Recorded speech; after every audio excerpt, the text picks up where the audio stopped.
Hello friends, जय भारत, जय Hindustan. I am Mayank Rajesh and you are watching Info and Study. Friends, from today we are going to start a very important chapter in the ancient history, and that is the Mauryan Empire. Basically, this is a topic which is very important as far as examination is concerned. Whether you talk about UPSC, whether you talk about PCS or any other examination, this topic is very important. So let's start the class. देखिए दोस्तों, हम आज मौर्य साम्राज्य की शुरुआत करने जा रहे हैं. Basically this is our intro video, ठीक है ना. अभी हम इस चैप्टर में को समझने की खाली कोशिश करेंगे कि कैसे पढ़ना है, क्या क्या चीजें हैं, और इसकी एक पृष्ठभूमि बनाने की कोशिश करेंगे. मैं डायरेक्ट भी पढ़ा सकता था, लेकिन मुझे लगता है कि इस चैप्टर का एक पृष्ठभूमि, एक बैकग्राउंड होना बहुत जरूरी है ताकि आपकी अंडरस्टैंडिंग जो है वो बहुत अच्छी हो सके. तो आइए देखते हैं. बेसिकली क्या है कि मौर्यन अंपायर जो है वो पहले, अगर आप मौर्यन डायनेस्टी कहें, मौर्यन साम्राज्य कहें, देखिए पहली बार भारत में अगर साम्राज्य का कॉन्सेप्ट लेकर, ठीक है, एम्पायर की अवधारणा लेकर अगर कोई डायनेस्टी आया तो वो डायनेस्टी मौर्यन डायनेस्टी है. ठीक है, समझिएगा. पहली बार अगर भारत में कोई एम्पायर या साम्राज्य की अवधारणा को लेकर आता है तो वो है मौर्यन डायनेस्टी. ठीक है, तो इसलिए इस चैप्टर को आपको बहुत अच्छे से पढ़ना है, और किसी भी एग्जाम के लिए, चाहे वो यूपीएससी हो, चाहे वो स्टेट सर्विसेज हो, या कोई भी और एग्जाम हो, मौर्यन से सवाल बनते ही बनते हैं और ज्यादा बनते हैं. मौर्यन और बौद्ध धर्म और जैन धर्म, क्योंकि बौद्ध धर्म भी आप देखिएगा तो मौर्यन से वो एसोसिएटेड है. बौद्ध धर्म में आप देखेंगे आगे की अशोक जो हैं, जो बहुत ही बड़े शासक हुए मौर्य साम्राज्य के, उन्होंने बौद्ध धर्म को अपना लिया और बहुत जोर शोर से प्रचार प्रसार भी किया उसका. ठीक है, तो इसलिए मौर्यंस को समझना आपके लिए बहुत जरूरी है. तो मैं बता रहा था कि ये पहला ऐसा डायनेस्टी था, पहला ऐसा वंश था भारत में जो साम्राज्य की अवधारणा लेकर आया. लेकिन साम्राज्य तो अचानक बन नहीं गया. ठीक है, साम्राज्य अचानक नहीं बनते. ठीक है, कोई भी चीज अगर बड़ा बनता है तो उसके पीछे की पृष्ठभूमि होती है.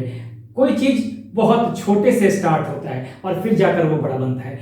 अचानक ही कोई चीज बड़ी नहीं हो जाती. देखिए, मौर्य साम्राज्य के पृष्ठभूमि को समझने के लिए आपको ये समझना होगा. मैं थोड़ा पीछे से आता हूं हमेशा, क्योंकि ये बहुत जरूरी होता है कि आपका कॉन्सेप्ट बन सके और आप इतिहास को पीछे से लिंक कर सके. क्योंकि हिस्ट्री जो है, इतिहास जो है, एक क्रम से पढ़ने की चीज है और तभी आपकी समझ बढ़ती है. ठीक है, तो मैं पहले भी बता चुका हूं, हम पढ़ चुके हैं क्या, वैदिक पीरियड पढ़ चुके हैं. अगर आप वैदिक पीरियड को देखें, हम वहीं से शुरू कर रहे हैं. स्टोन एज तो आप जानते ही हैं. ठीक है, वैदिक पीरियड को अगर हम देखें तो वैदिक पीरियड में, और इंडस वैली सिविलाइजेशन भी जानते हैं, लेकिन उसके बाद की जो प्रक्रिया बनती है, देखिए सबसे एक जो वैदिक पीरियड आता है वहां से एक समाज विकसित हुआ है. हालांकि सिंधु घाटी सभ्यता भी थी, लेकिन सिंधु घाटी सभ्यता खत्म हो गई थी इंडस वैली सिविलाइजेशन. उसके बाद से फिर से इंडस वैली सिविलाइजेशन एक शहरी सभ्यता थी जो पूरी तरह से नष्ट हो गई, और फिर उसके बाद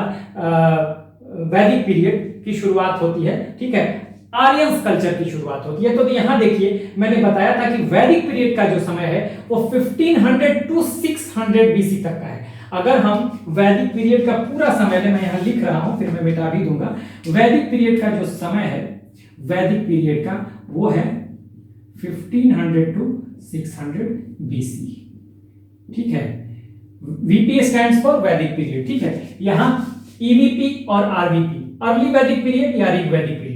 हाँ, ऋग वैदिक पीरियड को ही अर्ली वैदिक पीरियड या पूर्व वैदिक काल कहते हैं. ठीक है, तो इसका जो समय है 1500 से 1000 ईसा पूर्व तक का है, यानी 1500 टू 1000 बीसी तक का है. ठीक है, अर्ली वैदिक पीरियड का या ऋग वैदिक पीरियड का. उसके बाद लेटर वैदिक पीरियड का जो समय है 1000 टू 600 बीसी का, यानी 1000 से 600 ईसा पूर्व का. देखिए 1500 से 600 ईसा पूर्व, यानी 1500 टू 600 बीसी तक का समय, ये पूरा मैंने इन दोनों को वैदिक पीरियड में रखा हुआ है. ठीक है, ये पूरा जो है ये वैदिक पीरियड है.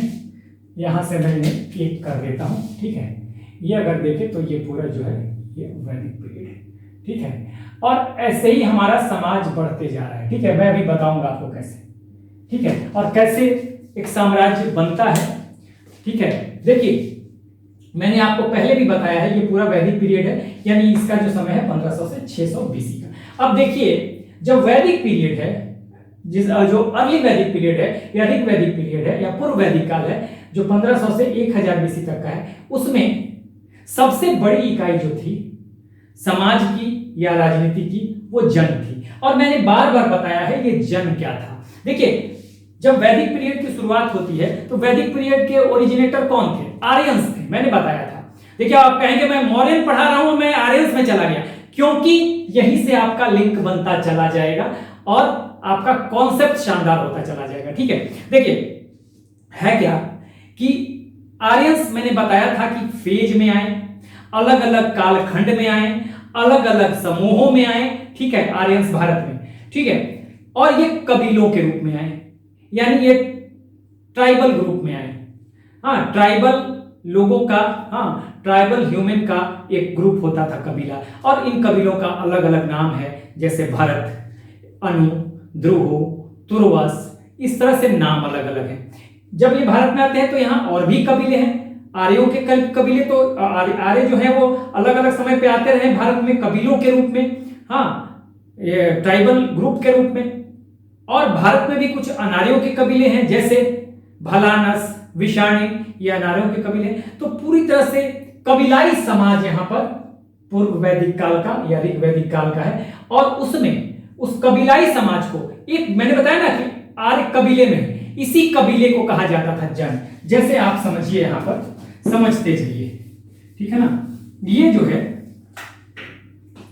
ये एक तरह से मान लीजिए कि यहां पर इस तरह से कबीले बटे हुए थे, हाँ, अनु, ध्रुव, तुर्वस, ठीक है, भारत, ठीक है, इसी तरह से विषाणी, ठीक है, भलानस, ये अनार्यों के कबीले हैं, ठीक है। तो इस तरह से ये कबीले, और भी बहुत सारे कबीले हो सकते हैं यहाँ पर, अनु, ध्रुव, तुर्वस, यदु, ये आर्यों के कबीले हैं, ठीक है, पक्त, ये अनार्यों के कबीले हैं, हाँ, भलानस, विषाणी, पक्त, ये अनार्यों के कबीले हैं, अनु, ध्रुव, तुर्वस, ठीक है, और ये अनु, ध्रुव, तुर्वस, भरत, ये जो है ये कबीले जो हैं, अनु, ध्रुव, तुर्वस, भरत, यदु, ठीक है। आपको ये जो हैं ये आर्यों के कबीले हैं। ये पक्त था, मैं पूरा लिख देता हूं,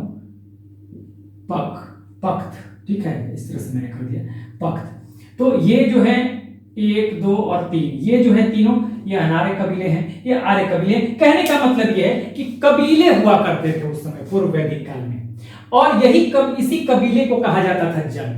ये 1 जन हो गया, 2 जन हो गया, 3 जन, 4 जन, ये सब जन है। मतलब एक कबीले का समूह, चाहे आर्यों का हो चाहे अनार्यों का हो, उनको जन कहा जाता था। तो समाज की सबसे बड़ी इकाई यहां पर जन थी। सामाजिक इकाई कहें, सोशल यूनिट कहें, या पॉलिटिकल यूनिट, राजनीतिक इकाई कहें, जन, ठीक है। यहां पर क्या था, यहां का समाज जो था, यहाँ के समाज का एक मुखिया होता था। जैसे एक जन का एक मुखिया होगा, ठीक है, जिसको जनस्य गोपा, जन था तो उसका मुखिया जनस्य गोपा, ठीक है, इसका मुखिया जनस्य गोपा, जन, ये 1 जन, 2 जन, 3 जन, सब अलग अलग, एक कबीले को जन कहा जाता था। तो यही जन है जो सबसे बड़ी सामाजिक और राजनीतिक इकाई है। तो ये जन हो गया। अब यहां पर कौन है भाई, ये जन में का जो मुखिया है, जो राजा, उसको जनस्य गोपा कहते हैं, और गोपति भी कहते हैं। क्यों? क्योंकि यहां लैंड के लिए लड़ाई नहीं होती, जमीन के लिए लड़ाई नहीं होती। यहां जो वार भी होता है, वो वार होता है किसके लिए? गायों को बचाने के लिए, पशुधन को बचाने के लिए, खासकर गायों को। और जो कबीले का जो समूह है, उस ग्रुप में जो लोग हैं, उनकी रक्षा के लिए, हाँ, राजा का काम उनकी रक्षा करना। जो जन का जो मुखिया है, जनस्य गोपा या राजा, उसका काम क्या है? उसका काम है उस कबीले में, उसके समूह में, मतलब मान लीजिए ये 1 जन हो गया, हाँ, ये अनु 1 जन हो गया, इसमें कुछ लोग हैं, तो इसका जो मुखिया होगा, इसका जो जनस्य गोपा होगा या जो राजा होगा, उसका काम इस ग्रुप में जितने लोग रह रहे हैं उसकी रक्षा करना, और इसमें जो इस ग्रुप में जो पशुधन है लोगों के पास, उनकी रक्षा करना, खासकर गायों का। कहा भी गया कि उस समय में ऋग्वैदिक पीरियड में या अर्ली वैदिक पीरियड में Wars were fought for the sake of cows, ये कहा गया था। ठीक है, मैं बार बार बताते रहता हूं। तो इसलिए इस राजा को जनस गोपा भी कहा जाता था, राजन भी कहा गया। हालांकि वो ट्राइबल चीफ था, एक तरह से राजा एक्चुअली नहीं था क्योंकि उसके पास लैंड नहीं था। और चूंकि गायों की रक्षा के लिए लड़ाइयां होती थी तो राजा को गोपति भी कहा जाता था। ठीक है, गोपति। तो अब देखिए यहाँ का समाज जो है लैंड से कोई मतलब नहीं है, लेकिन जब यहाँ आता है उत्तर वैदिक काल में, यानी इस पीरियड में 1000 से 600 बीसी वाले पीरियड में, उत्तर वैदिक काल में, तो यहाँ अब समाज में बदलाव होता है और यहाँ लैंड के लिए लड़ाइयां होती हैं। अब क्या होता है, ये एक जन है, ये दूसरा जन है, एक जन दूसरे जन पे अटैक करता है और इसको अपने में जीत कर मिला लेता है।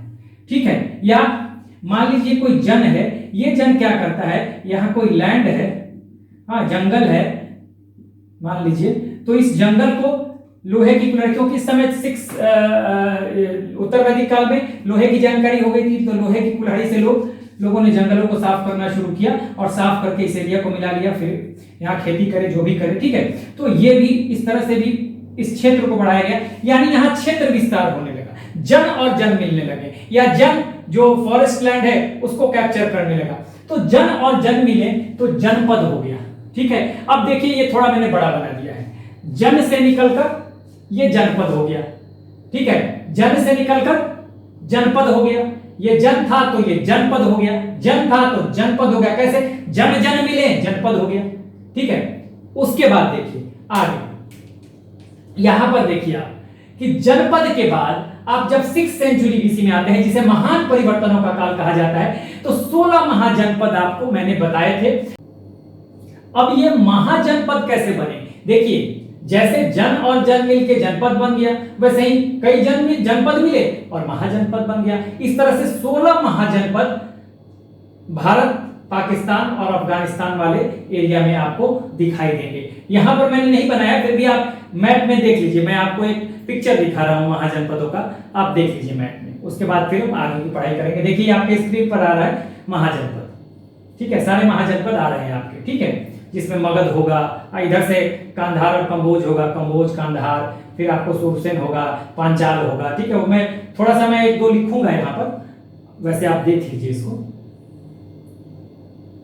तो मेरे ख्याल से आपने देख लिया कि कहां कहां लोकेशन था। इस तरह से 16 महाजनपद थे। तो 16 महाजनपदों में मगध, जो कि देखिए यहां पर था मगध, मैं अब आपको बता रहा हूं, यहां पर लगभग देखिए यहां पे मगध होगा।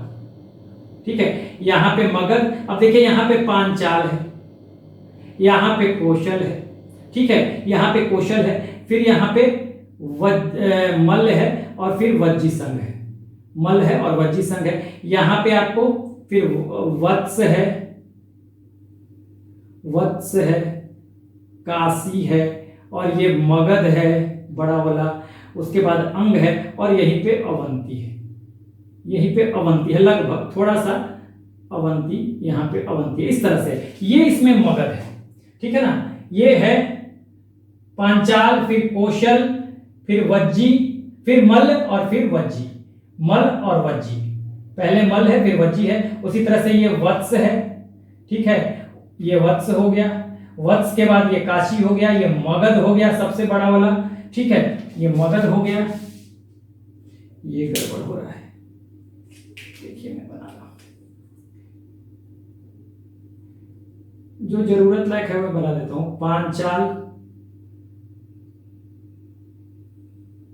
कौशल, मल, वज्जी। ठीक है, ये हो गया आपको वत्स, काशी, मगध बड़ा बना दिया, ये अंग और ये अवंती। ठीक है, अब ये देखिए कि इतने सारे, ये मगध है, यहां पर मैं लिख देता हूं मगध। ठीक है ना, मगध एम लिख दिया, यानी कि यही मगध है। 16 महाजनपदों में से मगध जो है ये उभर कर आता है सबसे ताकतवर महाजनपद के रूप में। ठीक है, सबसे ताकतवर महाजनपद के रूप में। क्यों? क्योंकि देखिए मगध में क्या होगा कि मगध में ये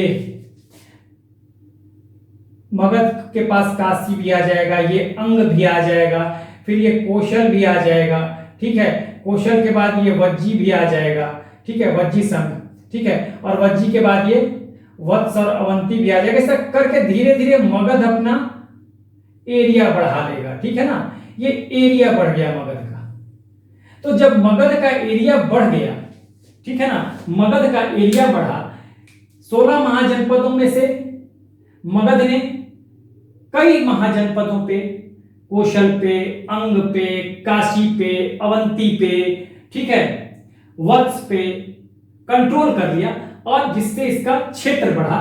तो ये देखिए मगध जो है अब एक राज्य का, पहले तो एक महाजनपद था जब सिर्फ एक अकेले था, लेकिन जब बहुत सारे महाजनपदों को इसने जीता तो मगध, इसको हम साम्राज्य नहीं कह सकते, कुछ ही महाजनपद आए थे, तो ये मगध जो है ये राज्य का स्वरूप ले लिया, ठीक है, राज्य का स्वरूप ले लिया। और फिर इसके बाद मगध जब राज्य का स्वरूप लेता है तो आप समझ जाइए कि मगध में बहुत सारे शासक आते हैं। अभी मैं सारा चीज आपको समझाऊंगा, मैं पहुंचूंगा मौर्यन डायनेस्टी तक, ठीक है।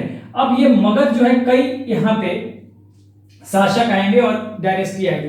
पहला डायनेस्टी बृहदत्त डायनेस्टी अकेले था ये, ठीक है, बृहदत्त की बात आती है। आप एक शब्द याद रखिएगा, यहां से नंद और यहां से आप आगे, आप यहां पे देखिए, यहां मैं बता चुका हूं, नंद के बाद आप आएगा मौर्यन डायनेस्टी, नंद के बाद, और यही साम्राज्य की परिकल्पना या अवधारणा यहीं से शुरू होगी, मौर्यंस, ठीक है। देखिए मगध में सबसे पहले बृहदत्त, उसके बाद हर्यक डायनेस्टी या हर्यंका डायनेस्टी आएगी, जिसमें 3 महत्वपूर्ण शासक होंगे, बिंबिसार, उसका बेटा अजातशत्रु और उसका बेटा उदयन। ये 3 महत्वपूर्ण होंगे, 2-3 और हैं, उसको जानने की अभी जरूरत नहीं, मैं पीछे बता चुका हूं, ठीक है। उसके बाद हर्यक डायनेस्टी जब खत्म होगी तो शिशुनाग डायनेस्टी आएगी। शिशुनाग और कालाशोक इसके महत्वपूर्ण शासक। उसके बाद सबसे महत्वपूर्ण डायनेस्टी आएगी नंद डायनेस्टी, जिसके संस्थापक होंगे महानंदनी, फिर महापद्मनंद आएंगे, बहुत बड़े शासक होंगे महापद्मनंद, हाँ। उसके बाद घनानंद, ये घनानंद वही है जिसको कि चंद्रगुप्त मौर्य, ठीक, जिसको कि चंद्रगुप्त मौर्य हराएंगे घनानंद को, और मौर्य साम्राज्य की नींव पड़ेगी। यहां से यही मौर्य डायनेस्टी की नींव पड़ेगी। कैसे? ये घनानंद को ही सीएम जो है, देखिए CM means Chandragupta Maurya, CM means Chandragupta Maurya, यहां आप लिख सकते हैं, या ऐसे लिखिए, डिफीटेड बाय सीएम, ये डिफीटेड बाय सीएम, ठीक है। चंद्रगुप्त मौर्य द्वारा डिफीट किया गया, कौन? घनानंद, और फिर मौर्य डायनेस्टी की नींव पड़ी। फिर से समझिएगा, महाजनपद से, हाँ, 16 महाजनपदों में मगध जो है सबसे ताकतवर महाजनपद के रूप में उभर के आता है और एक फॉर्म लेता है ये राज्य का, एक बड़े राज्य का। इसको अभी हम साम्राज्य नहीं कह सकते, कुछ महाजनपद इसके साथ मिलते हैं, ठीक है। बाकी तो देखिए जो मजबूत है इसमें कौशल, आपको कौशल के बाद आपको वत्स, अवंती, हाँ, मगध, ये सब मजबूत कहे जाते हैं, स्ट्रॉन्गेस्ट इसमें थे।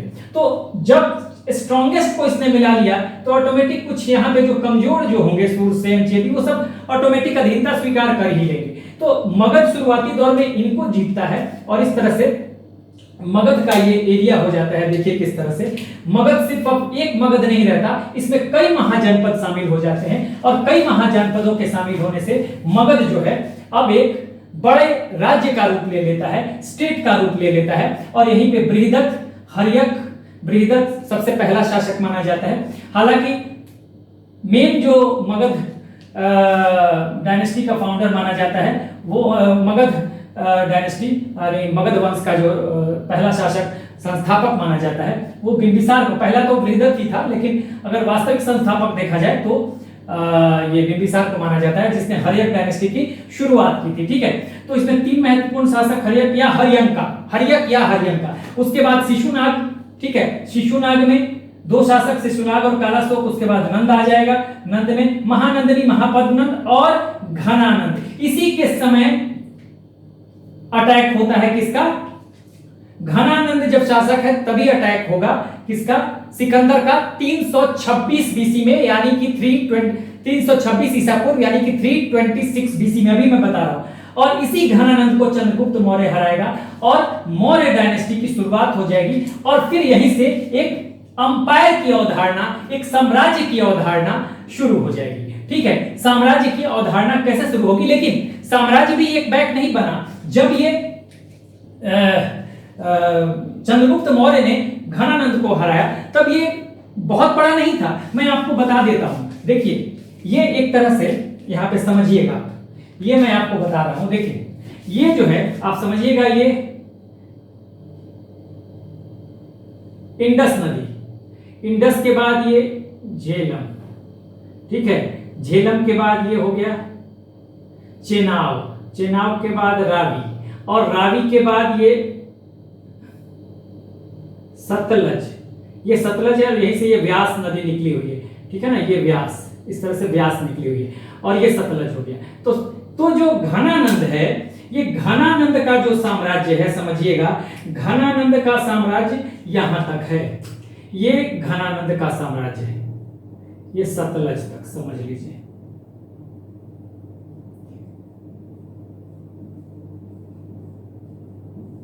सतलज नदी तक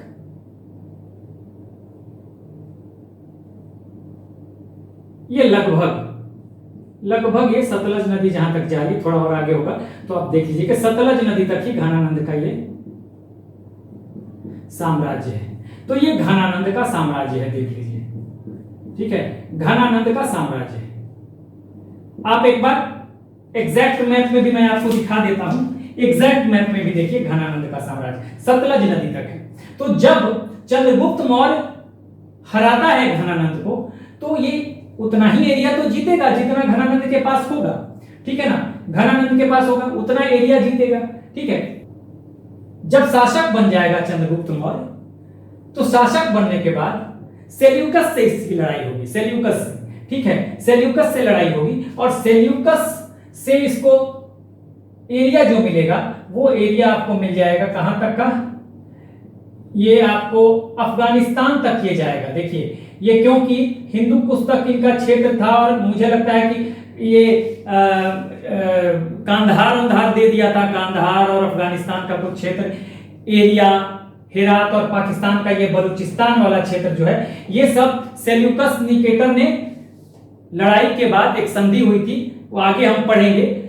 हाँ, सेल्यूकस निकेटर एक जनरल था सिकंदर का। ठीक है, सिकंदर का जनरल था, जिसकी लड़ाई होती है शासक बनने के बाद, यानी घनानंद को हराने के बाद चंद्रगुप्त मौर्य और सेल्यूकस निकेटर की लड़ाई होती है। और इस लड़ाई में जो सेल्यूकस निकेटर है कुछ क्षेत्र देता है, तो उस क्षेत्र में आपको अफगानिस्तान, इस सबका ये पाकिस्तान का ये बलूचिस्तान वाला क्षेत्र भी कुछ आ जाएगा। तो ये पूरा क्षेत्र एक तरह से देखेंगे तो ये क्षेत्र जो है ये बढ़ता चला जाएगा। पहले यहां तक था सतलज नदी तक, सतलज नदी के बाद अब देखिए ये क्षेत्र कहां तक बढ़ता चला गया। कई बार तो कहा जाता है कि ईरान तक ये बढ़ गए थे। ठीक है, ये देखिए पूरा मिडिल ईस्ट ईरान तक ये पूरा क्षेत्र इनका हो गया इस तरह से। ये पूरा क्षेत्र है, देखिए ये पूरा क्षेत्र अब हो गया किसका? ये पूरा क्षेत्र थोड़ा आगे तक ही आप ले लीजिए, पूरा क्षेत्र थोड़ा। अब आप एक बार फिर मैप में देखिए, पहले हमने दिखाया था नंद साम्राज्य से जब जीत हासिल की थी, घनानंद से जब जीत हासिल की थी चंद्रगुप्त मौर्य ने, तो बस सतलज नदी तक इसका एक्सटेंशन था। लेकिन बाद में हो जाता है कहां तक? बाद में देखिए सेल्यूकस निकेटर से लड़ाई के बाद जो एरिया उसको मिलता है, एरिया जो मिलता है उसको कुछ क्षेत्र मिलता है, एरिया है, हेरात है, हाँ काबुल है। काबुल आपको अफगानिस्तान में ही है, आज अफगानिस्तान की राजधानी है। जेड्रोसिया जिसको या माकरन हम कहते हैं, ये पाकिस्तान वाला क्षेत्र है, ये बलूचिस्तान का क्षेत्र, ये सब मिल जाता है। तो ये देखिए पूरा क्षेत्र कैसे हो गया, यानी पहले सतलज, अब बढ़ाया किसने?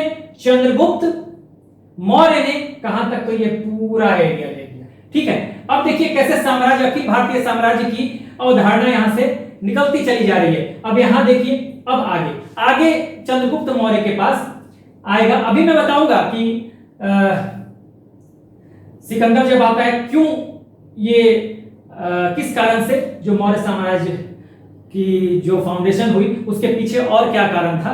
हाँ, घनानंद और चंद्रगुप्त कौटिल्य में क्या बातें हुई थी जिसकी वजह से कौटिल्य ने यह डिसीजन लिया कि घनानंद के की सत्ता को पलटेगा और एक नए व्यक्ति को लाएगा। वो अभी भी बात करूंगा, पहले हम इसको समझ लेते हैं। देखिए अब यहां तक पहुंच गए, ठीक है। तो मैं यहां पर एक लाइन खींच देता हूं। देखिए ये ब्लैक लाइन यहां तक था पहले, ये सतलज नदी तक, लगभग ये सतलज नदी तक ये ब्लैक लाइन है, ठीक है। पता नहीं ब्लैक दिखाई दे रहा, लेकिन ये आप समझ लीजिएगा यहां तक। उसके बाद मैंने दिखा भी दिया आपको। अब देखिए फाइनली जब बिंदुसार आएगा उसका बेटा, तो बिंदुसार के समय देखिए, अब बिंदुसार के समय ये जो एरिया है, ये देखिए बिंदुसार के समय ये पूरा जो है ये दक्षिण के कुछ राज्यों को छोड़कर, ठीक है, दक्षिण के कुछ राज्यों को छोड़कर, और यहां पे कलिंग है, ठीक है। ये पूरा का पूरा एरिया जो है ये एरिया हो गया मौर्य साम्राज्य का। देखिए और इधर भी बढ़ा है, ये असम तक बढ़ गया था, मतलब सुदूर दक्षिण में तो नहीं होगा लेकिन ये सब, लेकिन बीच में ये असम तक कुछ एरिया इसको मिला था, ठीक है ना।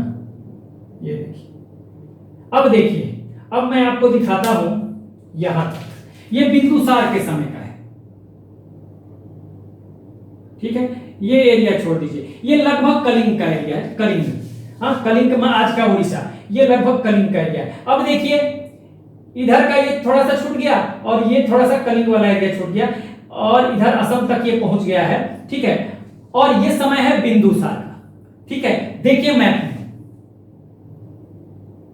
देखिए ये मैप में आपको दिखाई दे रहा होगा, स्क्रीन पे आ रहा होगा बिंदुसार का, ठीक है, क्लियर है। अब जब अशोक आएंगे तो ये कलिंग की लड़ाई होगी और ये एरिया भी भर जाएगा। देखिए ये वाला एरिया भी भर गया, मैप में देखिए स्क्रीन पर ये वाला एरिया भर गया। मैप में देखिए आप स्क्रीन पर जो मैप आ रहा है, ठीक है, दिखाई दे रहा होगा, ये वाला एरिया भी बढ़ गया। अब देखिए ये जो एरिया है कैसे भर गया पूरा, देखिए ये पूरा का पूरा मौर्य साम्राज्य, अफगानिस्तान के पार भी कई जगह तो ये भी है कि ये ईरान तक भी, और इधर आपको सेंट्रल एशिया तक भी, ठीक है, सेंट्रल एशिया तक भी पहुंच गया था। तो ये देखिए पूरा का पूरा अशोक के समय तक का ये तैयार हो गया। तो एक बैग ये साम्राज्य नहीं बना, लेकिन धीरे धीरे ये अखिल भारतीय साम्राज्य का रूप लेता गया, अखिल भारतीय रूप लेता गया। और ये साम्राज्य की परिकल्पना अगर पहली बार किसी डायनेस्टी में देखी गई तो वो मौर्यंस थे। मौर्यन डायनेस्टी में पहली बार साम्राज्य की परिकल्पना हुई यहां पर, तो ये मौर्यन साम्राज्य बनके तैयार हो गया, ठीक है, मौर्यंस।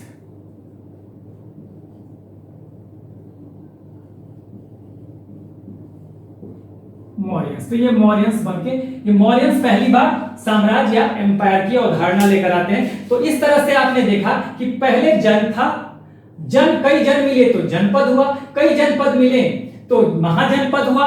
उस जनपद में आप देखेंगे कई जनपदों के मिलने से महाजनपद बने, और उन महाजनपदों में 16 महाजनपद जो आप देखेंगे, आप उभर के आए, मैंने बताया, मैप में भी दिखाया। हाँ, कई जनपद मिले तो एक महाजनपद बन गया, 16 महाजनपद उभर कर आए। और कई महाजनपद जब मिलते हैं तो आपको क्या होता है, कई महाजनपद आपको मिलेंगे। मगध में मिलेगा कौशल, मगध में मिलेगा अवंती, मगध में मिलेगा वत्स, मगध में मिलेगा अंग। इस तरह से आप देखेंगे तो कई महाजनपदों के मिलने से मगध एक बड़े राज्य या स्टेट का स्वरूप लेगा, और फिर इसका जो एरिया है वो पहुंच जाएगा कहां तक, सतलज नदी तक, ठीक है। और सतलज नदी तक जो एरिया है वो घनानंद तक का एरिया, घनानंद का एरिया है, नंद साम्राज्य का एरिया है, तो सतलज नदी तक का एरिया है। फिर जब चंद्रगुप्त मौर्य जो हराएगा किसको, घनानंद को, तो अपने एरिया को बढ़ाएगा, सेल्यूकस से कुछ एरिया मिलेगा तो इधर तक बढ़ जाएगा नॉर्थ वेस्ट की तरफ। फिर जब बिंदुसार आएंगे तो ये कलिंग वाला क्षेत्र छोड़ के सारा और दक्षिण का कुछ क्षेत्र छोड़ के ये सारा हो जाएगा इनके पास। और अशोक के आने के बाद कलिंग की लड़ाई होगी और कलिंग की लड़ाई के बाद कलिंग भी पूरा शामिल हो जाएगा। तो देखिए कितना बड़ा साम्राज्य बन के तैयार हो गया ये मौर्य साम्राज्य। और इस तरह से आपको ये लगेगा कि ना मौर्य साम्राज्य के पहले ना मौर्य साम्राज्य के बाद, ध्यान रखिए, ना मौर्य साम्राज्य के पहले ना मौर्य साम्राज्य के बाद इतना बड़ा एरिया किसी भी गवर्नमेंट के पास रही हो। अंग्रेजों के पास भी इतना नहीं था, ठीक है। हाँ, आज तो हम बहुत छोटे हो गए, आज पाकिस्तान भी चला गया है, ठीक है। तो बहुत सारे इधर से आपको अगर देखेंगे तो इधर से आप पहले बर्मा वर्मा भी था, तो वो तो अलग बात है, वर्मा वर्मा भी आज अब हमारे पास नहीं है। तो वो देखिए, मैं कह रहा हूं कि अब तक का सबसे बड़ा एरिया अगर ऑक्युपाई किया था या साम्राज्य खड़ा किया था सबसे बड़े एरिया में, तो उसका श्रेय जाता है मौर्य साम्राज्य को। तो ये मौर्य साम्राज्य है, ठीक है। अब मैंने सारा दिखा दिया, अशोक के समय का भी नहीं देखा तो देख लीजिए, ये अशोक के समय तक का एरिया जो है आप मेरे ख्याल से दिखा दिया मैंने, ठीक है। यहां पे तो दिखाई दिया और मैप में भी दिखा दिया होगा। तो इस तरह से आप देख लीजिए कि क्या हुआ। अब देखिए, अब हमें जानना है कि आखिर क्या हुआ था कि चंद्रगुप्त मौर्य को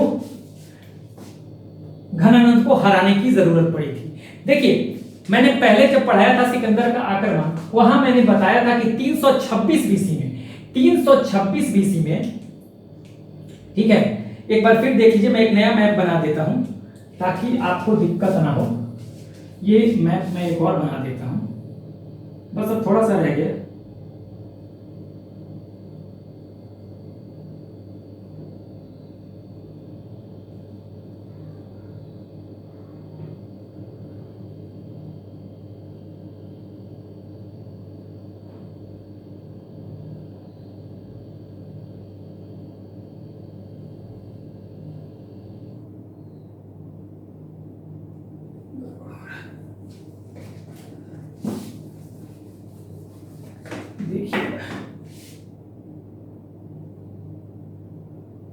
समझाने के लिए बनाना पड़ता है मैप, ये एक और बनाना पड़ेगा मुझे, छोटा ही बना देता हूं।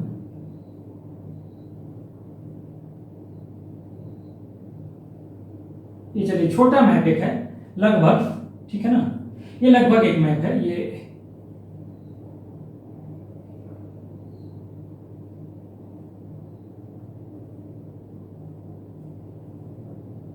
पाकिस्तान या अफगानिस्तान, पर मैंने यहां पर दिखाया था कि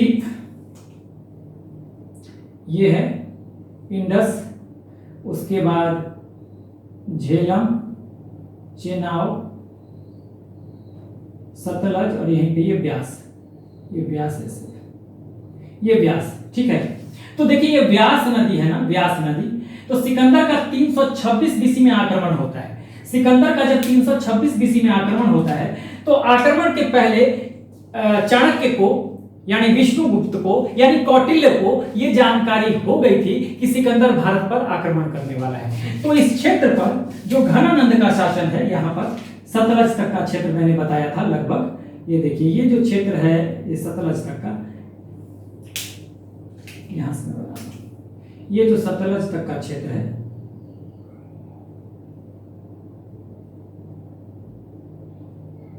ये जो क्षेत्र है लगभग, ये जो सतलज तक का क्षेत्र है लगभग, एग्जैक्ट मत लीजिएगा, ठीक है। तो ये जो सतलज तक का क्षेत्र था ये घनानंद का था। तो घनानंद का था, तो देखिए उस समय नंद साम्राज्य एक बहुत बड़ा, नंद डायनेस्टी बहुत बड़ी डायनेस्टी थी और बहुत स्ट्रांग थी। तो सिकंदर जो था वो मगध को कैप्चर करना चाहता था। कौटिल्य आता है यानी चाणक्य आता है कहां पे, घनानंद के पास, और वो कहता है कि एक बहुत बड़ा आक्रमण होने वाला है सिकंदर का। तो यहां पर देखिए, ये तो नंद साम्राज्य है, यहां इंडस और झेलम के बीच में इस एरिया में आंभी नाम का एक शासक है। उसके बाद झेलम और चेनाब के एरिया में इंडस, झेलम और यहाँ पे पोरस है। तो इस तरह से नॉर्थ वेस्ट जो है ना पूरा बटा हुआ है। इतना बड़ा एरिया तो मान लीजिए कि नंदों का है, हाँ, नंद साम्राज्य का या नंद डायनेस्टी का, ठीक है ना, नंद डायनेस्टी का कहिए, तो इतना बड़ा है। लेकिन यहाँ सब तो बहुत सारे छोटे छोटे किंगडम है, ये सब बिखरे पड़े हैं। तो ये आता है कौटिल्य और कहता है कि भाई चाणक्य, कौटिल्य उनका नाम है, कौटिल्य भी नाम है, चाणक्य भी नाम है, विष्णुगुप्त भी नाम है। तो चाणक्य आते हैं और कहते हैं कि भाई अगर हम लोग एक हो जाएं, अगर हम लोग एक हो जाएं, एक अखंड भारत बना लें, एक हो जाएं और अखंड भारत बना लें, तो क्या होगा कि हमारी ताकत बढ़ जाएगी और सिकंदर जो है, सिकंदर को हम लोग बड़ी आसानी से पछाड़ सकते हैं। लेकिन उस समय जब चाणक्य गए थे घनानंद के कोर्ट में, दरबार में, तो घनानंद ने इनकी बात नहीं मानी और इनकी बेइज्जती कर दी। इसीलिए उसी समय चाणक्य ने यह प्रण लिया था कि घनानंद की सत्ता को वो उखाड़ फेंकेंगे, यानी कि घनानंद का जो है वो तख्ता पलट करेंगे और किसी नए व्यक्ति को, सक्षम व्यक्ति को बैठाएंगे मगध की गद्दी पर, ठीक है ना, मगध की गद्दी पर वो बैठाएंगे। तो इसलिए वहां से वो निकलते हैं घनानंद के दरबार से और फिर उन्हें एक बच्चा दिखता है, छोटा बच्चा, वो चंद्रगुप्त मौर्य था और उसमें उसकी एक्टिविटीज को देखकर या उसमें कुछ ऐसी बातों को उन्होंने रीड किया कि भाई इसमें वो क्षमताएं हैं जो नंद डायनेस्टी का तख्ता पलट कर सकता है। फिर वो चंद्रगुप्त मौर्य को ले जाते हैं तक्षशिला आजकल पाकिस्तान में है, ठीक है। तो तख्त उस समय भारत में था, तक्षशिला शिक्षा का एक बड़ा केंद्र हुआ करता था। तो वो तक्षशिला ले जाते हैं, वहां चंद्रगुप्त मौर्य को ट्रेन करते हैं और ट्रेन करने के बाद चंद्रगुप्त मौर्य और कौटिल्य यानी चाणक्य दोनों मिलकर घनानंद की सत्ता का तख्ता पलट कर देते हैं, ठीक है। हालांकि सिकंदर का आक्रमण हुआ तो सिकंदर ब्यास नदी के आगे बढ़ नहीं पाया था, बहुत सारी मजबूरियां थी, सेना ने मना कर दिया था आगे बढ़ने से, ठीक है। लेकिन अगर ये आ जाता तो बहुत प्रॉब्लम हो जाती, ठीक है, क्योंकि जो घनानंद था उसने ध्यान नहीं दिया था इस पे। अगर ये बढ़ जाता, अगर इसकी सेना तैयार हो जाती, सिकंदर की सेना तैयार नहीं हुई, ठीक है ना, आगे बढ़ने के लिए। कुछ सिकंदर की सेना में लोग बीमार पड़ गए, हाँ, कुछ लोगों को घर की याद आ रही थी, बहुत सारे रीजन हो गए, वो मैं इन्वेजन ऑफ अलेक्जेंडर में बता चुका हूं सारा चीज। तो ये सब छोटे छोटे रीजन थे, कुछ को घरों की, बहुत लंबे समय से लोग 10 साल से निकले हुए थे जो सैनिक थे, ठीक है, तो उनको घर की भी याद आ रही थी, हाँ, कमजोर हो रहे थे, कुछ बीमार हो रहे थे, तो इन सब चीजों से वो परेशान हो रहे थे। तो उन्होंने मना कर दिया था कि वो आगे नहीं बढ़ेंगे ब्यास नदी के। तो ब्यास नदी के आगे जो है ये ब्यास नदी के आगे सिकंदर की सेना बढ़ नहीं पाई, ठीक है। नहीं तो अगर ब्यास नदी के आगे बढ़ जाती तो सतलज तक ही तो था, सतलज से शुरू हो जाता किसका, घनानंद का। ये ब्यास नदी मान लीजिए, ये ब्यास नदी, हाँ, पूरा दिखाई नहीं दे रहा होगा, लेकिन आप जब मैप में देखेंगे तो आपको एग्जैक्टली पता चल जाएगा। ये देखिए, ये सतलज नदी, यहाँ पे आपको यहाँ पे पता चल जाएगा, ये देखिए, ये सतलज नदी, और सतलज से ही ये ब्यास निकली है, एक तरह से सतलज से छोटी सी नदी है, ब्यास निकली है। तो ये जो ब्यास है, इस ब्यास नदी को ही पार नहीं कर पाया सिकंदर, नहीं तो फिर तो सतलज से तो ये शुरू हो जाता किसका, घनानंद का क्षेत्र। अगर ब्यास को इसकी सेना पार कर जाती तो मुश्किल खड़ी हो जाती। तो सौभाग्य से, इनका सौभाग्य कहिए घनानंद का या मगध का, कि उस समय सिकंदर की सेना पार नहीं कर पाई, ठीक है, ब्यास नदी के आगे बढ़ नहीं पाई, जिसकी वजह से उस समय तो घनानंद बच गया। लेकिन चूंकि चाणक्य ने भाप लिया था कि ये कमजोर व्यक्ति है, ठीक है ना, और घनानंद से वहां के लोग भी नाराज थे, ठीक है ना, यहाँ के लोग भी नाराज थे, कहां के, मगध के, खुश नहीं थे, ठीक है। तो इस वजह से सत्ता हथियाने में भी, सत्ता कैप्चर करने में भी चंद्रगुप्त मौर्य और कौटिल्य यानी चाणक्य को कोई मुश्किल नहीं हुई और इन्होंने घनानंद को हराकर सत्ता हथियाली, सत्ता पे कैप्चर कर लिया, सत्ता को कंट्रोल कर लिया और मौर्य साम्राज्य की स्थापना कर ली। तो ये हमने पूरा का पूरा एक पृष्ठभूमि आपको दे दिया मौर्य साम्राज्य का, कि कैसे मौर्य साम्राज्य जब एस्टैब्लिश हुए या मौर्य डायनेस्टी एस्टैब्लिश हुई तो धीरे धीरे वो एक अखिल भारतीय साम्राज्य का रूप लेती चली गई और पहली बार भारत में साम्राज्य यानी अंपायर की अवधारणा अगर कोई डायनेस्टी लेकर आई तो वो डायनेस्टी मौर्य डायनेस्टी थी। आगे हम देखेंगे कि देखिए ये तो मैंने एक पृष्ठभूमि दे दिया, अब हमें ये जानना है कि हमें देखिए इंट्रो क्लास था ये, ठीक है। आगे हमें खाली ये जान लेना है कि वो जो हमें पढ़ना है आगे, ठीक है, किस तरह से पढ़ना है, पढ़ने का स्ट्रक्चर क्या होगा वो हमें देखना बहुत जरूरी है। तो उसे हम देख लेते हैं, ठीक है, तो उसे हम देख लेते हैं और फिर उसके बाद हम वीडियो को खत्म करेंगे आज, और फिर नेक्स्ट वीडियो से हमारा जो एक रेगुलर क्लासेस होगा मौर्य डायनेस्टी का वो शुरू हो जाएगा। तो ये इंट्रो भी आपके लिए बहुत जरूरी है क्योंकि इसी से आपका कॉन्सेप्ट जो है वो बिल्डअप होगा, ठीक है। तो हम देखते हैं कि कैसे पढ़ना है, स्ट्रक्चर को देखते हैं। चलिए आइए देखते हैं कि हमें पढ़ना कैसे है, बेसिकली पढ़ने का तरीका क्या होना चाहिए और मौर्य साम्राज्य को, मौर्य एम्पायर को पढ़ने का जो स्ट्रक्चर है, हाँ, वो कैसा है। तो देखिए मैंने एक चार्ट बना दिया, चाहे तो पहले एक स्क्रीनशॉट ले ले, फिर मैं बताता हूं कि क्या है, कैसे पढ़ना है। देखिए हमें जो पढ़ना है ये देखिए सोर्सेस पे बात करनी है। देखिए जो डिफरेंट पॉइंट्स बनेंगे यहां पर, हाँ, जिस पे हमें बात करनी है आगे के क्लासेस में, ठीक है। सोर्सेज यानी स्रोत की बात करेंगे, ठीक है, स्रोत की बात करेंगे। अब स्रोत की जब बात करेंगे तो इसमें लिटरेरी सोर्सेज और आर्कियोलॉजिकल सोर्सेज, देखिए मैंने LIT लिखा है, LIT स्टैंड्स फॉर लिटरेरी, ठीक है, एंड ARCH आर्कियोलॉजिकल। लिटरेरी मतलब साहित्यिक सोर्स की भी बात होगी, साहित्यिक स्रोतों की भी बात होगी और पुरातात्विक स्रोतों की भी बात होगी, अभी मैं बात करता हूं। फिर हम राजनीतिक व्यवस्था को देखेंगे, फिर एडमिनिस्ट्रेशन, यहां मैंने एडमिन लिखा है, प्रशासन को देखेंगे, एडमिन का मतलब एडमिनिस्ट्रेशन पूरा होगा, प्रशासन को देखेंगे, सोसाइटी समाज को देखेंगे, इकोनॉमी को देखना है यानी अर्थव्यवस्था को देखना है, और फिर डाउनफॉल को देखना है, ठीक है। तो देखिए यहां पर जो है अगर हम सोर्सेज की बात करें तो सबसे पहले मैंने बताया कि ये लिटरेरी सोर्सेज है और आर्कियोलॉजिकल सोर्सेज है, दो सोर्सेज पे हम बात कर रहे हैं, ठीक है। तो पहले अगर हम लिटरेरी सोर्सेज की बात करें तो देखिए सबसे पहले जो महत्वपूर्ण है, हाँ, दो लोगों के बारे में जानना, दो किताबों के बारे में जानना। एक है इंडिका जो कि मेगास्थनीज ने लिखा है, ठीक है। अब इसको समझते चलिए, बस आज तो एक इंट्रो क्लास है तो इसको बस हम जान लेते हैं कि हमारा क्या तरीका होना चाहिए पढ़ने का, उसके बाद हम आगे बढ़ेंगे अगले वीडियो से, ठीक है।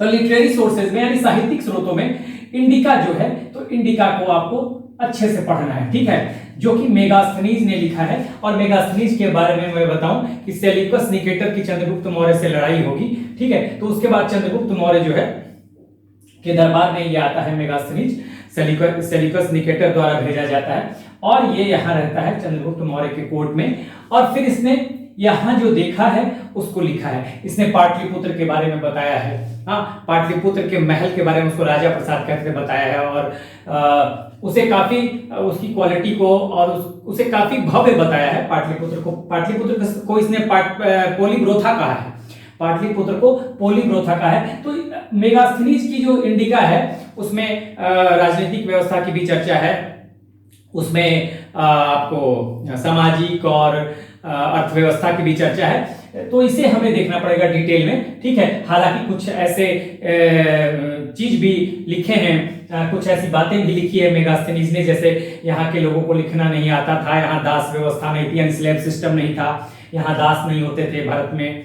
हाँ, इसने ये लिखा कि जो जाति व्यवस्था की बात की है वो उसने ऑक्युपेशन की बात कर दी है, जो जाति बताई है इसने वो ऑक्युपेशन की बात कर दी है, आगे हम देखेंगे इसमें। तो मेगास्थनीज सेल्यूकस निकेटर द्वारा भेजा गया था एक राजदूत के रूप में चंद्रगुप्त मौर्य के दरबार में, इस पे हम आगे चर्चा करेंगे। मुख्य रूप से हमें इन्हीं दोनों को पढ़ना है, पहले सोर्स के रूप में यानी साहित्यिक सोर्स के रूप में, उसके बाद अर्थशास्त्र जो है, अर्थशास्त्र को पढ़ना है और इंडिका को पढ़ना है। ये अर्थशास्त्र जो है ये कौटिल्य का है और इसी में आपको मिलेगा राजनीतिक व्यवस्था, हाँ, सामाजिक व्यवस्था, एडमिनिस्ट्रेटिव व्यवस्था की जानकारी इससे मिली, खासकर प्रशासन की बहुत जबरदस्त जानकारी कौटिल्य के अर्थशास्त्र से मिलने वाली है। तो इन दोनों को हम साहित्यिक स्रोतों का मुख्य आधार बनाएंगे और पहले इन्हीं दोनों को देखेंगे, सबसे पहले इन्हीं दोनों को देखना है, ठीक है। अगर हम यहाँ आर्कियोलॉजिकल सोर्स की बात करेंगे, देखिए नहीं आर्कियोलॉजी, अभी तो हम साहित्यिक सोर्स में, तो देखिए उसके बाद कुछ बुद्धिस्ट टेक्स्ट हैं यानी कि बौद्ध ग्रंथ हैं, जैसे दीपवंश, महावंश। हाँ, अब दीपवंश महावंश में ये बेसिकली ये श्रीलंका में लिखी गई है। श्रीलंका की ये श्रीलंका के बौद्ध ग्रंथ हैं, ये पाली में लिखे गए हैं। और दीप वंश और महावंश में जो श्रीलंका में अशोक ने मतलब मौर्य साम्राज्य के तीसरे शासक चंद्रगुप्त, उसके बाद बिंदुसार और फिर अशोक ने जो प्रचार प्रसार किया बौद्ध धर्म का, उसके बारे में कुछ जानकारी है।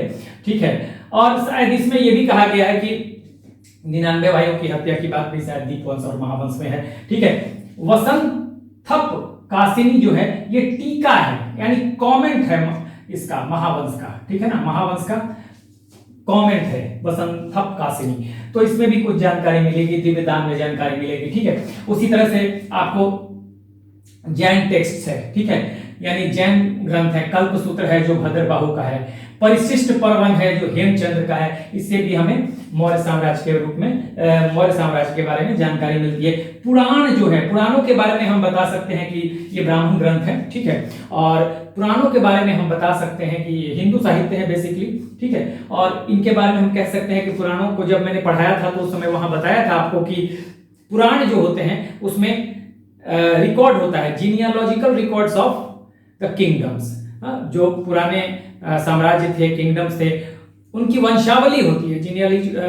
जीनियोलॉजिकल रिकॉर्ड का मतलब, जीनियोलॉजिकल रिकॉर्ड का मतलब एक वंशावली होती है।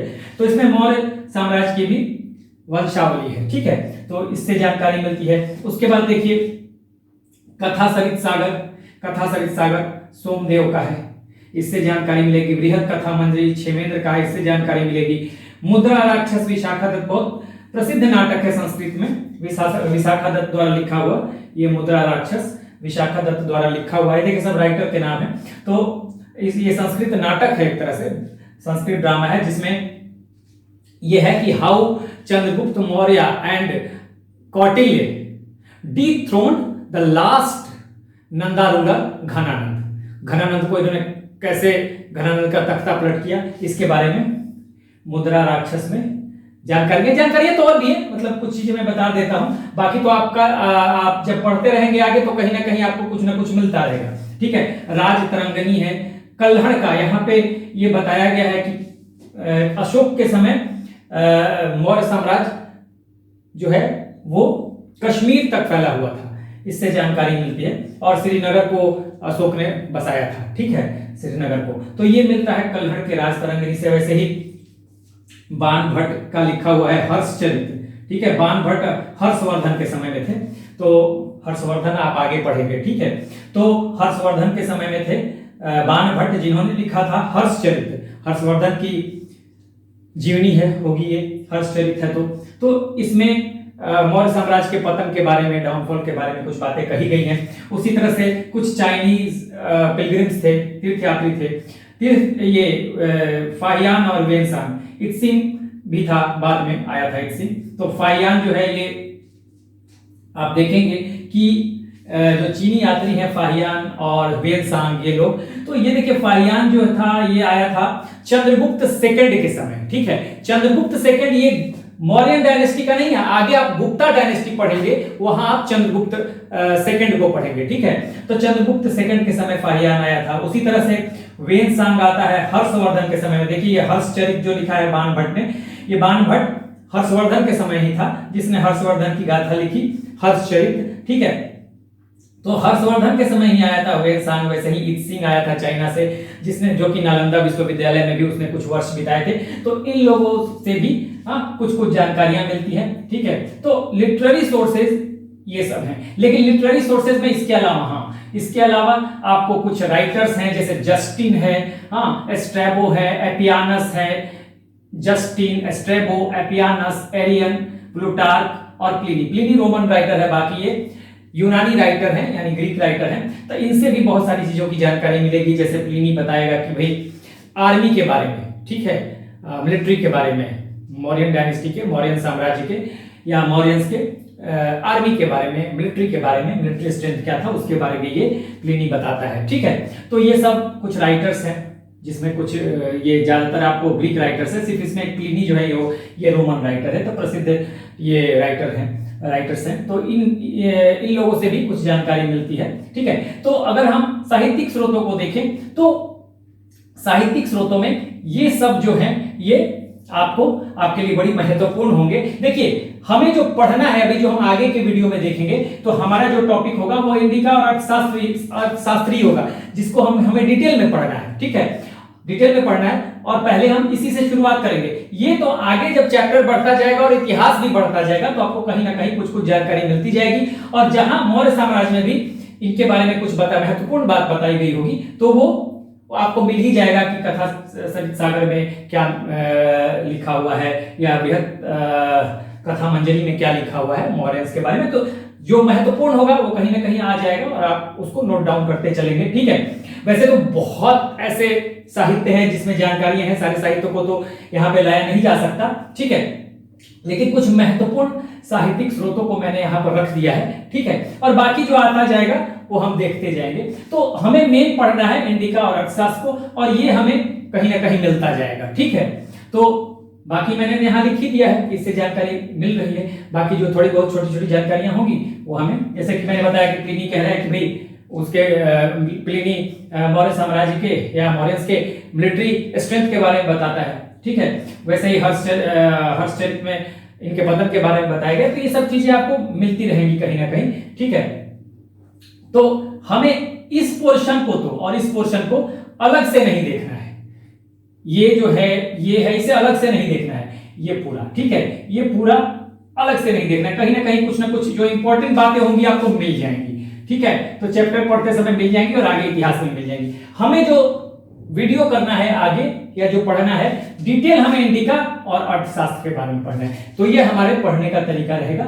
ठीक है, एक तो ये बात हो गई। दूसरी बात, अब आगे आते हैं आर्कियोलॉजिकल सोर्सेज की। अगर बात करें तो आर्कियोलॉजिकल सोर्सेज में देखिए 3 सोर्सेज आपको मिलेंगे, यानी कि पुरातात्विक स्रोत। ठीक है, पुरातात्विक स्रोत में देखेंगे तो जूनागढ़ इंस्क्रिप्शन है रुद्रदामन का। ठीक है, वहां एक इसमें जूनागढ़ इंस्क्रिप्शन में चर्चा है सौराष्ट्र के एक सुदर्शन झील की, उसकी चर्चा होगी। ठीक है, तो उसकी जानकारी रुद्रदामन के जूनागढ़ अभिलेख से मिलता है। मौर्य साम्राज्य के बारे में कुछ जानकारी मिलेगी। ठीक है, सुदर्शन झील बनवाया गया था तो उसके बारे में जानकारी है रुद्रदामन के जूनागढ़ इंस्क्रिप्शन में, यानी रुद्रदामन के जूनागढ़ अभिलेख में। आईएनएस मैंने खाली लिखा हुआ शॉर्ट फॉर इंस्क्रिप्शन, इंस्क्रिप्शन का मतलब अभिलेख। तो जूनागढ़ इंस्क्रिप्शन से कुछ जानकारी मिलेगी, जूनागढ़ अभिलेख से जानकारी मिलेगी। ठीक है, और किसका जूनागढ़ अभिलेख है? रुद्रदामन का जूनागढ़ अभिलेख है, जिसमें कि एक सुदर्शन झील की चर्चा है, उसे हम आगे देखेंगे। उसके अलावा सहगौरा ताम्रपत्र है। देखिए सहगौरा ताम्रपत्र, ये सहगौरा ताम्रपत्र, इसको कहेंगे सहगौरा, और ताम्रपत्र को अंग्रेजी वालों के लिए कॉपर प्लेट बोलते हैं, कॉपर प्लेट। तो ये है, ये गोरखपुर का है। ठीक है, उसमें कुछ गोरखपुर में अकाल उकाल आया था, फैमिन या दुर्भिक्ष इसको कह सकते हैं, फैमिन अकाल, तो उसके बारे में इसमें जानकारी दी गई है। चंद्रगुप्त मौर्य के समय का ये अभिलेख है। उसके अलावा महास्थान अभिलेख है, जो कि महास्थान अभिलेख जो है, महास्थान इंस्क्रिप्शन में यहां लिख देता हूं, आईएनएस मतलब ये हो गया आपको अभिलेख। महास्थान बांग्लादेश में है, बोगरा डिस्ट्रिक्ट में, अभी बांग्लादेश में है, बोगरा डिस्ट्रिक्ट के बांग्लादेश में। तो महास्थान अभिलेख भी है, इससे भी अकाल की जानकारी मिलेगी कि कैसे जब अकाल आता है तो जो राज्य का या सरकार का जो सरकारी स्टोर हाउसेज है, ग्रैनरी है, अन्नागार है, वहां से अन्न निकालकर लोगों की मदद की जाती है। तो इसके बारे में ये जानकारी मिलेगी। उसके बाद अशोक का अभिलेख होगा, बहुत ज्यादा जानकारी इससे मिलेगी, क्योंकि अशोक ने अपने अभिलेखों को रॉक एडिक्ट्स पे, यानी कि शिला पत्थरों पे लिखवाया, और पिलरों पे शिलालेख इनके हैं, इनके स्तंभ लेख हैं, इनके गुहा लेख है। 3 तरह के इनके अभिलेख आपको मिलेंगे अशोक के। तो अशोक के अभिलेखों में अगर हम चर्चा करें तो इसमें देखिए आपको मिल जाएगा,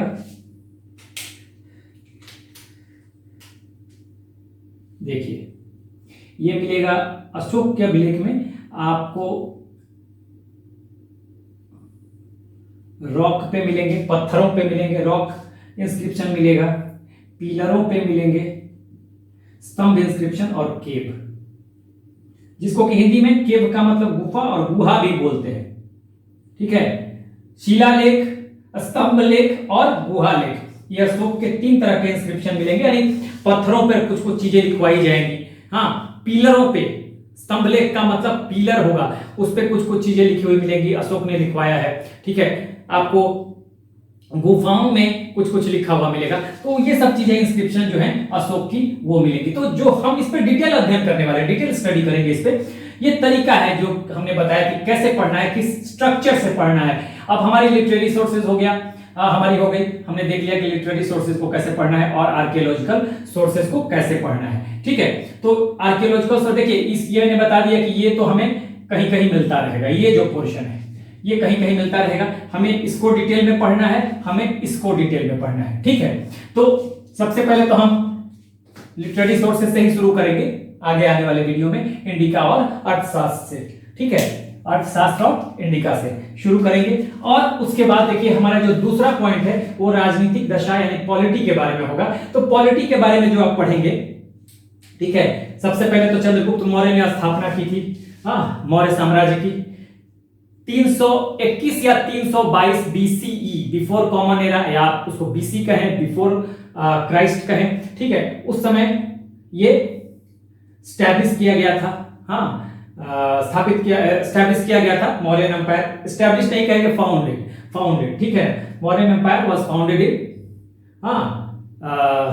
321 बीसी, और यू में से 322 बीसी। देखिए समय का इसमें चक्कर नहीं है, क्योंकि समय में थोड़ा बहुत आपको फर्क मिलेगा। मैं बार बार बताते रहता हूं, एंशिएंट हिस्ट्री का शुरुआती दौर जो है वहां पे आपको बहुत फर्क मिलेगा। ठीक है, अब इसको 185 बीसी तक कहा जाता है, 185 बीसी तक, 321 बीसी टू 185 बीसी, और 321 बीसी टू 184 बीसी ये भी कहा जाता है, जो मौर्यन का पीरियड है। लेकिन हमें समय पे नहीं पढ़ना है। हाँ, इतना जरूर है कि चूंकि 326 बीसी में, 326 बीसी में अटैक होता है सिकंदर का यहां पर, तो नेचुरली उसके बाद की एक घटना है। तो 322 हो, 321 हो, जो भी हो, तो उसमें हमें समय पे नहीं जाना है, हमें इन लोगों के बारे में जानना है। ठीक है, जहां समय की जरूरत होगी कि इसे जानना जरूरी है वो मैं बता दूंगा। ठीक है, कि ये टाइम पीरियड को जानना आपके लिए जरूरी है। अब यहां पर देखिए कि CM stands for Chandragupta Maurya, यही फाउंडर है, तो इनके बारे में हम पढ़ेंगे कैसे उसने घनानंद को, यानी नंद डायनेस्टी जो था उसका अंतिम रूलर था घनानंद। ठीक है, इसी के समय सिकंदर का आक्रमण होता है, और इस पे मैं कहानी बता चुका हूं पहले।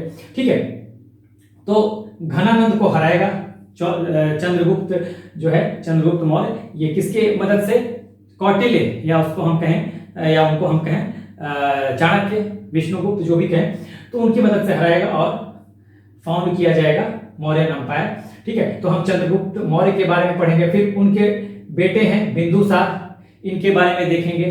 ठीक है, और सबसे ज्यादा जो है अशोक के बारे में हमें पढ़ना है, क्योंकि सबसे ज्यादा एक्सपेंशन, अगर हम कहें कि बिंदु सीएम के समय भी था, मतलब चंद्रगुप्त मौर्य तो फाउंडर ही था, लेकिन अगर हम देखें तो बिंदुसार के समय और अशोक के समय एक अखिल भारतीय साम्राज्य का स्वरूप जो लेता है वो इन्हीं दोनों के समय लेता है। ठीक है, अशोक के समय अखिल भारतीय साम्राज्य का स्वरूप तो इसी समय ले लेता है।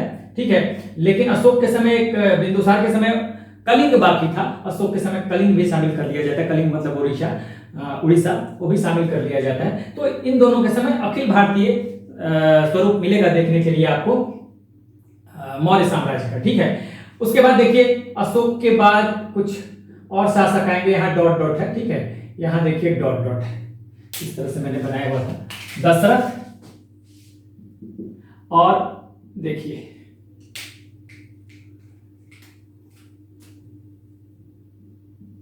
दशरथ, और फिर जो दशरथ के बाद आप बीच में बहुत सारे शासक आएंगे, और लास्ट शासक बृहद्रथ होगा, बृहद्रथ। देखिए हमें मेनली चंद्रगुप्त मौर्य, बिंदुसार और अशोक को ही पढ़ना है। अशोक के बाद डाउनफॉल शुरू हो जाएगा। ठीक है, और धीरे धीरे बृहद्रथ के समय, बृहद्रथ जो है ये लास्ट रूलर है, लास्ट अंतिम शासक है मौर्य साम्राज्य का, और इसकी हत्या करेगा, इसका मर्डर करेगा कौन, पुष्यमित्र शुंग, और फिर शुंग डायनेस्टी की शुरुआत होगी। उसके बाद वो हम आगे देखेंगे कि कौन कौन सी डायनेस्टी बनती है। शुंग डायनेस्टी बनेगी, अब लेटर मौर्यन पीरियड में आएंगे तो शुंग डायनेस्टी होगी, और मौर्योत्तर काल की बात मैं कर रहा हूं, कण्व डायनेस्टी होगी, साउथ में सातवाहन डायनेस्टी होगी। वैसे ही नॉर्थ वेस्ट में कुछ, नॉर्थ वेस्ट की तरफ से कुछ इंडो ग्रीक शासक आएंगे जो अटैक करेंगे, तो उनके बारे में हम देखेंगे डिटेल में, ठीक है, वो बाद में, ठीक है। लेकिन बृहद्रथ के बाद शुंग डायनेस्टी एस्टैब्लिश होगी, ठीक है। बृहद्रथ की हत्या करेगा पुष्यमित्र शुंग और शुंग डायनेस्टी की शुरुआत होगी। यानी मौर्य साम्राज्य के पतन के बाद जो तुरंत शुरू होने वाली डायनेस्टी होगी वो होगी शुंग डायनेस्टी, ठीक है।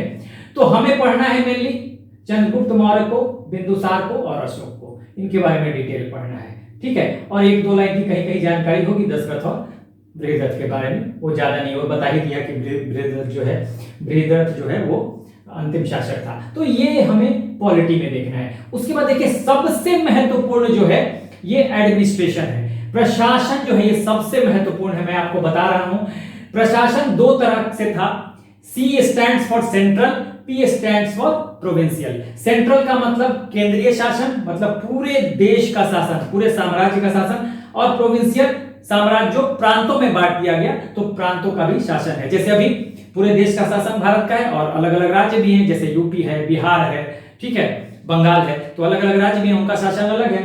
तो इस तरह से उस समय भी आपको केंद्रीय शासन अलग था और प्रांतीय शासन अलग था। सेंट्रल एडमिनिस्ट्रेशन और प्रोविंशियल एडमिनिस्ट्रेशन को हम देखेंगे। सेंट्रल एडमिनिस्ट्रेशन की जहां तक बात है तो आप देखेंगे बहुत ही विस्तृत प्रशासनिक व्यवस्था को हमें पढ़ना है। वहां पे मंत्री कौन है, हाँ, मंत्री परिषद क्या है, ठीक है, उसको देखना है। रेवेन्यू व्यवस्था कैसी है, हाँ, वहां पे मिलिट्री व्यवस्था कैसी है। एस्पियोनाज सिस्टम को देखेंगे, एस्पियोनेज यानी कि गुप्तचर व्यवस्था को देखेंगे, ठीक है। इंटेलिजेंस सिस्टम जिसको हम कह सकते हैं वो देखेंगे। इसमें गुप्तचर व्यवस्था में आप देखेंगे दो तरह के गुप्तचर होते हैं। इसमें एक एजेंसी बनाई गई, दो तरह की एजेंसी हैं गुप्तचरों के। तो एक को संस्था कहते हैं, एक को संचरण कहते हैं। संस्था एक जगह काम करती है, संचरण जो है वो मूव करती है, हाँ, घूम घूम के काम करती है, वो हम देखेंगे, ठीक है। उसका संचरण का मूवमेंट होता है, संस्था एक ही जगह काम करती है। तो ये एस्पियोनेज सिस्टम था, ठीक है। रेवेन्यू व्यवस्था, राजस्व व्यवस्था कैसी थी, तो पूरा का पूरा एडमिनिस्ट्रेशन सेंट्रल होगा और इसी तरह की लगभग होगी प्रोविंशियल। तो वो देखेंगे, लगभग थोड़ा बहुत डिफरेंस होगा ही, प्रोविंशियल है तो, लेकिन सेंट्रल व्यवस्था में मैंने जो बताया वो सारी चीजें होगी, वही बातें होंगी आपको प्रोविंशियल में, क्योंकि एडमिनिस्ट्रेशन तो सब जगह कर रही है, थोड़ा बहुत का अंतर होगा, ठीक है। तो एडमिनिस्ट्रेशन को बहुत ही डिटेल में पढ़ना है। यहां पे मैंने बीच में तो दे दिया है, लेकिन एडमिनिस्ट्रेशन को, प्रशासन को हम सबसे लास्ट में पढ़ेंगे, क्योंकि समझिए कि पूरा एक अलग से 2-3-4 वीडियो करनी पड़ेगी मुझे लगता है इस पे, क्योंकि प्रशासन जो है बहुत इंपॉर्टेंट है, ठीक है। प्रशासन बहुत इंपॉर्टेंट है और बहुत इसमें विस्तृत जानकारी आपको चाहिए भी और कॉन्सेप्ट्स भी चाहिए, ठीक है। सोसाइटी, इकोनॉमी और डाउनफॉल हम देखेंगे इसके बाद, ठीक है। यानी हमारा ये सारा पॉइंट होगा। सोसाइटी, इकोनॉमी कैसी है, सोसाइटी समाज कैसा था, इकोनॉमी की बात करेंगे, सोसाइटी के बारे में भी देखिए, जो सोसाइटी, इकोनॉमी, इन सब के बारे में, एडमिनिस्ट्रेशन, सोसाइटी, इकोनॉमी, इस सब के बारे में कौन बताएगा? मेगास्थनीज और अर्थशास्त्र, हाँ, मेगास्थनीज की इंडिका और अर्थशास्त्र कौटिल्य की, ठीक है। कौटिल्य का अर्थशास्त्र और मेगास्थनीज की इंडिका से हमें बहुत सारी जानकारी मिलेगी, समाज के बारे में, प्रशासन के बारे में, ये सब जानकारी मिलने वाली है। ये जो दो महत्वपूर्ण लोग हैं, मेगास्थनीज और कौटिल्य, हाँ, इनकी इंफॉर्मेशन बहुत ज्यादा मायने रखती है मौर्य साम्राज्य के लिए। तभी मैंने कहा कि हम सबसे पहले इनको पढ़ेंगे, ठीक है। स्रोतों के बारे में इनको हमें बस यही मैंने बता दिया, और बाकी जो बीच बीच में आता रहेगा वो हम देखेंगे। कहीं कहीं कोई इंफॉर्मेशन मिल जाएगा उसे हम ऐड कर लेंगे, और उसके बाद ये पढ़ेंगे, इसको डिटेल में पढ़ेंगे, ठीक है। आर्कियोलॉजिकल यानी पुरातात्विक स्रोतों को हम डिटेल में पढ़ेंगे, तो ये भी मैंने बता दिया, ये और ये, ठीक है। 3 पोर्शन ऐसा है जहां आपको 80% to 90% मेहनत करना है। ये जो 3% है, 3 पोर्शन है ना, देखिए 3 पोर्शन जो है यहां से यहां तक, ठीक है, यहां से यहां तक, तो ये आपको मेहनत करनी है। यहां पर करीब करीब आपको यहीं पे आपको 80 to 90% मेहनत करनी है, ठीक है। 80 to 90%, यहीं पे मेहनत आपको करनी है।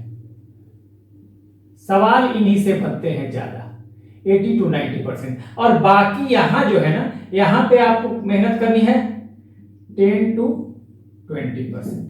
सवाल यहां से कम बनते हैं, लेकिन फिर भी इसको भी हम देखेंगे, लेकिन इसको पहले हमें बहुत ही अच्छे ढंग से देखना है। मैंने बता दिया सबसे ज्यादा सवाल इन्हीं तीनों पोर्शन से बनेंगे, इससे भी बन सकते हैं, एक दो कभी बन जाए, लेकिन ज्यादा इस पे उतना जोर हमें नहीं देना है। 10 to 20% यहां की तैयारी करनी है। पढ़ेंगे सब हम, ये निश्चित रहिए कि ऐसा नहीं कि पढ़ाया नहीं जाएगा, पढ़ाएंगे हम सब आपको, ठीक है। इसमें हम सोर्सेस और पॉलिटी को पहले देखने के बाद और सोसाइटी, इकोनॉमी और डाउनफॉल देखेंगे। पहले सोर्सेस देखेंगे, पॉलिटी देखेंगे, उसके बाद हम सोसाइटी, इकोनॉमी और डाउनफॉल देख लेंगे। तो एक तरह से मौर्य साम्राज्य खत्म हो जाएगा। लेकिन एडमिन की जहां तक बात है ना, देखिए एडमिन हम मौर्य प्रशासन अलग से करेंगे, ठीक है। तो इसके लिए निश्चित रहिएगा, ऐसा ना कि आप सोचिए कि मैंने दो पढ़ा दिया इधर से, फिर ये पढ़ा दिया, ये नहीं पढ़ाया। ये मैं अभी बता दे रहा हूं कि मौर्य प्रशासन जो है ये सबसे अंत में मैं पढ़ाऊंगा, क्योंकि इसके लिए सबसे ज्यादा सवाल बनेंगे यहां से, ठीक है। सबसे ज्यादा इंपॉर्टेंट है आपके लिए एग्जामिनेशन पॉइंट ऑफ व्यू से, किसी भी एग्जामिनेशन पॉइंट ऑफ व्यू से, कोई भी एग्जाम हो, ठीक है। यूपीएससी हो, पीसीएस हो या और भी कोई एग्जाम हो, तो प्रशासन से सवाल बनते हैं, ठीक है। तो हम पहले सोर्सेस देखेंगे, फिर पॉलिटी देखेंगे, उसके बाद इस पोर्शन को देखेंगे। एडमिन को यानी प्रशासन को, एडमिनिस्ट्रेशन को हम सबसे अंत में, पूरा जब हम मौर्य साम्राज्य खत्म कर लेंगे तो अलग से देखेंगे, ठीक है ना। तो इसके लिए आप निश्चित रहिएगा। तो हमारा जो टॉपिक होगा नेक्स्ट वीडियो में, हाँ, वो हमारा इंडिका और अर्थशास्त्र, यही हम इसी को हम डिटेल में खत्म करने वाले हैं, ठीक है। तो इसको आप डिटेल में पढ़िएगा अगले वीडियो में। और मेरे ख्याल से कैसे पढ़ना है ये पूरा आपने स्क्रीनशॉट भी लिया होगा, तो ये आप नहीं लिया है तो ले लीजिए स्क्रीनशॉट। यही तरीका होगा हमारे पढ़ने का, ठीक है ना। मैंने बता दिया, ये हम बहुत डिटेल में पढ़ेंगे। इसको हमने बता दिया यहीं पर, जहां जहां जरूरत होगा इंफॉर्मेशन एक एक दो लाइन की आपको मिल जाएगी, ठीक है, बीच में ही चैप्टर में, और आगे भी मिलती रहेगी, ठीक है। इसको हम डिटेल में पढ़ेंगे, ठीक है। आर्कियोलॉजिकल सोर्स जो है, हाँ, इसको भी डिटेल में पढ़ेंगे, जिसमें जूनागढ़ इंस्क्रिप्शन, रुद्रदामन का जो जूनागढ़ अभिलेख है या इंस्क्रिप्शन है, उसको हम देखेंगे। सहगौरव ताम्रपत्र के बारे में क्या जानकारी है, महास्थान अभिलेख के बारे में क्या जानकारी है, और अशोक के इंस्क्रिप्शन को तो हम बहुत सबसे ज्यादा अशोक को ही पढ़ना है, बहुत डिटेल में पढ़ेंगे। इनफैक्ट ये आर्ट एंड कल्चर का भी पार्ट होगा। तो आर्ट एंड कल्चर तो हम अलग से पढ़ेंगे ही बाद में, लेकिन तत्काल तो यहाँ पढ़ेंगे, और आर्ट एंड कल्चर जब पढ़ेंगे तो वहां पढ़ेंगे। जैसे बुद्धिज्म आपने पढ़ लिया, लेकिन बुद्धिज्म में आर्ट एंड कल्चर का पार्ट जब आप आर्ट एंड कल्चर में पढ़ोगे ना, तो वहां मैं बताऊंगा। जब आर्ट एंड कल्चर पढ़ोगे तो वहां मैं बताऊंगा, मैं पढ़ाऊंगा आर्ट एंड कल्चर। उसमें बहुत सारी चीजें हैं, भूमि स्पर्श मुद्रा और बहुत सारी चीजें। और बुद्धिज्म मैंने पहले भी कहा था, बुद्धिज्म आपका खत्म कहां होगा। हाँ, हमने बौद्ध धर्म तो पढ़ा दिया, लेकिन आप आगे भी आएंगे तो उसका कहीं ना कहीं से कहीं आप देखेंगे आगे भी। अशोक के समय तो बहुत ज्यादा एसोसिएशन है बौद्ध धर्म का, अशोक पूरा प्रचार ही करवाएंगे श्रीलंका में, और अपने बेटी को भेजेंगे श्रीलंका प्रचार प्रसार के लिए दूसरे देशों में भी। तो अशोक के समय तो बौद्ध धर्म, खासकर कलिंग वार के बाद तो बहुत ज्यादा अशोक ने बौद्ध धर्म पे फोकस किया था। तो ये हम देखेंगे, बौद्ध धर्म से आपको निजात नहीं मिलने वाली है, ठीक है। तो इस तरह से हमने बता दिया कि हम पहले सोर्सेस देखेंगे, ठीक है। तो हमारा अगला वीडियो जो होगा वो हमारा होगा इंडिका और अर्थशास्त्र पे, मेगास्थनीज के इंडिका पे और कौटिल्य के अर्थशास्त्र पे हम डिटेल में बात करेंगे, ठीक है। ये बात करने के बाद भी आगे भी आपको, जब भी आप पढ़ेंगे, जो प्रशासन पढ़ेंगे, पूरा मेगास्थनीज और कौटिल्य का मेन है, और मेगास्थनीज ने भी कुछ बताया। सोसाइटी पढ़ेंगे तो उसमें भी कौटिल्य और मेगास्थनीज का है। तो आप जो भी पढ़ेंगे ना मौर्य साम्राज्य के बारे में, ज्यादातर चीजें इन्हीं दोनों ने बताई हुई है, ठीक है। इसलिए मैंने कहा कि पहले हमें ये पढ़ना जरूरी है, ये हमारे एग्जामिनेशन पॉइंट ऑफ व्यू से बहुत इंपॉर्टेंट है, इसलिए हम इसको शुरू करेंगे, इसी को पढ़ेंगे, ठीक है। तो ये हमने आपको अच्छे तरीके से समझा दिया कि हमें कैसे पढ़ना है। तो आगे वाले वीडियो में हम देखेंगे इन दोनों को, इंडिका को और अर्थशास्त्र को। So this is the end of the video. Do like, share and subscribe. Take care. Keep smiling.